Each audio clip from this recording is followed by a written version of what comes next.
When it comes to wholesaling houses, finding discounted houses is often the hardest and most expensive step.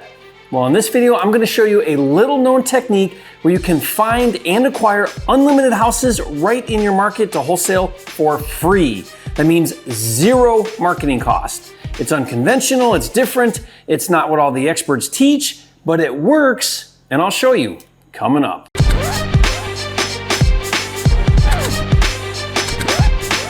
This video is brought to you by 10K Club, a program that pays you $10,000 for finding ugly houses.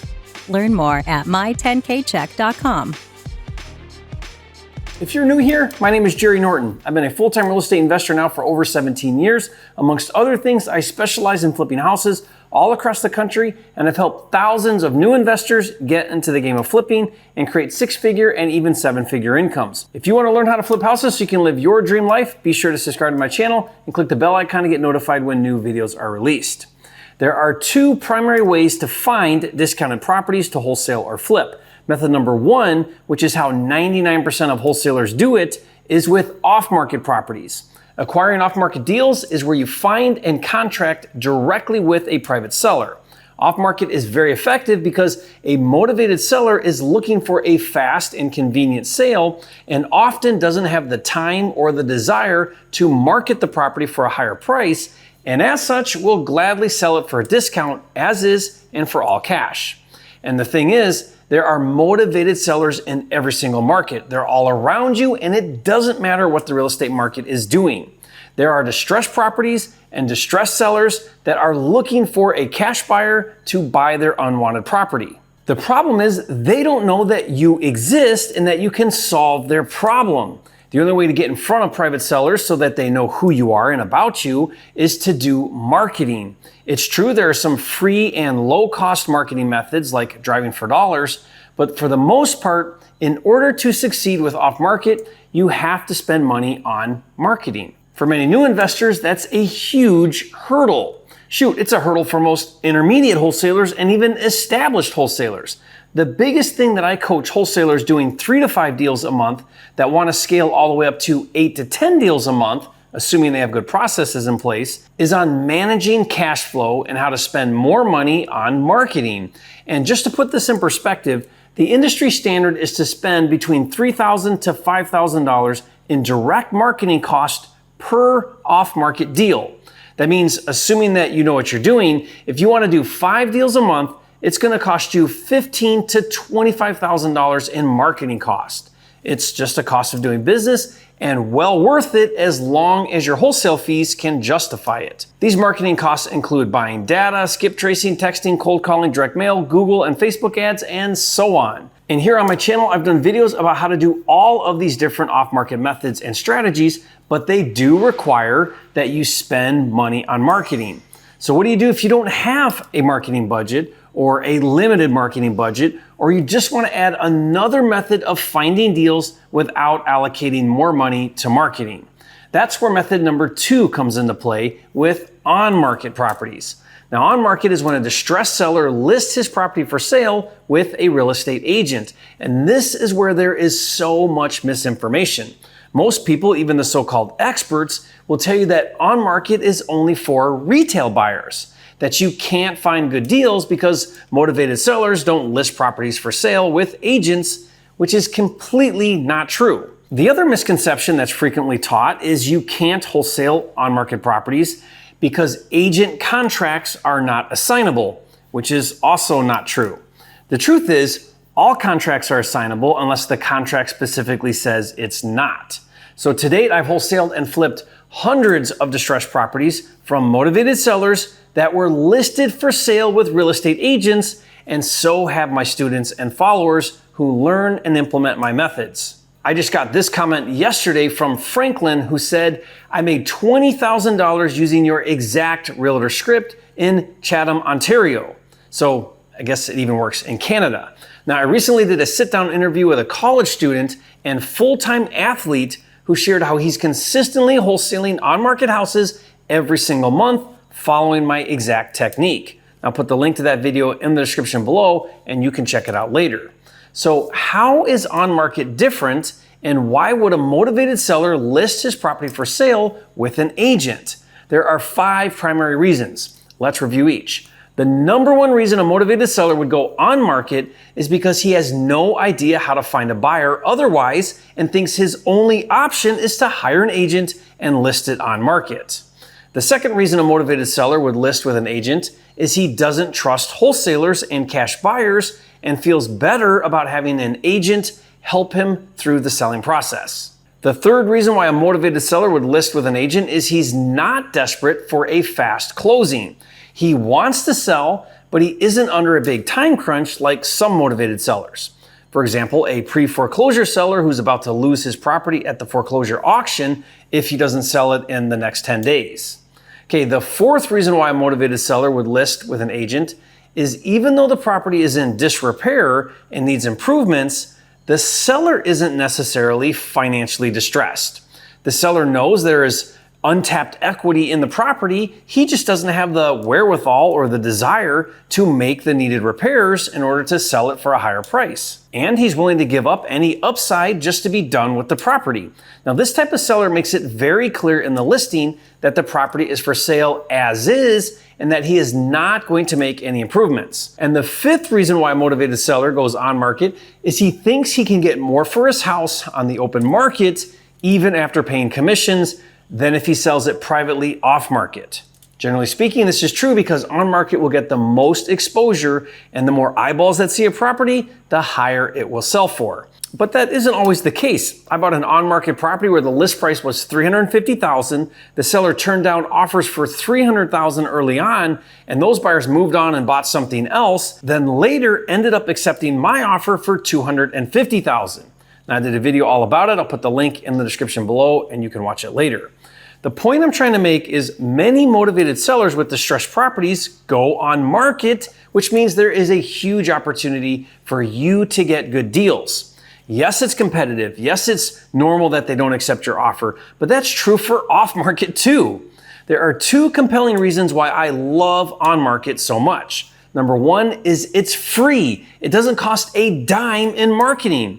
The reason is because on-market properties are listed for sale for free on sites such as Zillow and Redfin. In fact, I did a detailed video about how to set up automated searches for distressed properties on both Zillow and Redfin. I'll put the links to those videos in the description below and you can check them out later. I also developed my own software tool that scans all of the listed properties for sale in any zip code and then filters out the listings that are priced below market value. This instantly lets you know which properties are distressed. It's super easy to use and will save you a ton of time finding on-market deals, and I'll give it to you for free. Just go to mydatacruncher.com for an unlimited free login. And like I mentioned earlier, free lead gen is a big deal if you don't have a marketing budget. The reason why on market is free is because the seller pays for the commission and not the buyer, so it doesn't cost you to acquire an on-market property. Now, the second compelling reason why I love on-market deals is because I love working with real estate agents. Well, let me clarify. I love working with competent real estate agents. In particular, competent listing agents who represent distressed properties. I prefer working with agents over directly with private sellers for 2 reasons. Reason number 1 is with agents, you get to avoid all of the emotional drama that comes from sellers. With agents, you don't need to uncover the seller's motivation. It's all business. You make an offer, the agent presents it to the seller, and he says yes or no. The second reason why I prefer working with agents over sellers is because I love building relationships and creating a repeat referral network with agents. Unlike private sellers, listing agents are going to get more distressed property listings in the future, and if I prove to them to be a reliable cash buyer, they'll bring me their deals for years to come. Now, I have agents who have been routinely bringing me deals now for almost 18 years. Some agents I've done dozens of deals with. In a way, listing agents can be powerful bird dogs for you with their own listings. Now, the secret lies in my double dip strategy. Here's how it works. Since the property is listed for sale with an agent, if you want to make an offer, you have to have agent representation. You can't go directly to the seller because the seller signed an exclusive agreement to use that agent and pay them a commission. Now, since the listing agent represents the seller, what most buyers do is they use a buyer's agent to represent them in the transaction. The way it works is both the listing agent and the buyer's agent work together to put a deal together that works for both parties and then typically split the commissions. But that's not what I do. Instead, I go directly to the listing agent unrepresented and ask them to also represent me in the transaction. In other words, let the listing agent also be the buyer's agent. This is technically called dual agency, but I coin it the double dip technique because the listing agent is doubling his commission. By letting the listing agent also represent you, they are highly motivated and eager to work with you. Remember, double the commission. And more importantly, they will bring you future deals and become a huge source of deals on their future distressed listings. Now, some states and even some brokerages do not allow dual agency due to there being a conflict of interest. If that's the case, don't let that stop you. Instead, you can use designated agency, which is another agent in the same office, or ask the listing agent to act as a transaction coordinator, which is a neutral position in the transaction. Now, while obviously not as good as dual agency, either of those alternatives serve the same objective as they also benefit the listing agent and they will be motivated to work with you. Now, I use both these alternatives all the time and get great deals. If you want to see a live case study where I show you how to use designated agency, you know the drill, link in the description. And to help you know what to say when making offers to agents, I put together word-for-word scripts, and I'll give those to you for free. Just go to agentofferscripts.com to download that now. Now, included with those scripts is also my agent offer sheet, which has all of the things that the agent needs in order to write the offer and present it to the seller. Again, just go to agentofferscripts.com to download that for free. All I ask is you leave a comment and say, Jerry, you are a flipping genius. Now, while I'm a fan of on-market, as I've explained, it's not all sunshine and roses. There are 3 challenges that you need to be prepared for. The first is agents often require earnest money at the time of executing a contract, which can be anywhere from $500 to $1,000, all the way up to $5,000 or more. Earnest money is a good faith deposit held in escrow until closing and applied to the purchase price. Now, if you wholesale the deal, you'll get that reimbursed to you at closing. If you don't have the funds to cover the earnest money, watch a video where I share a workaround technique, link in the description. The second challenge with on-market is agents often require proof of funds when making cash offers.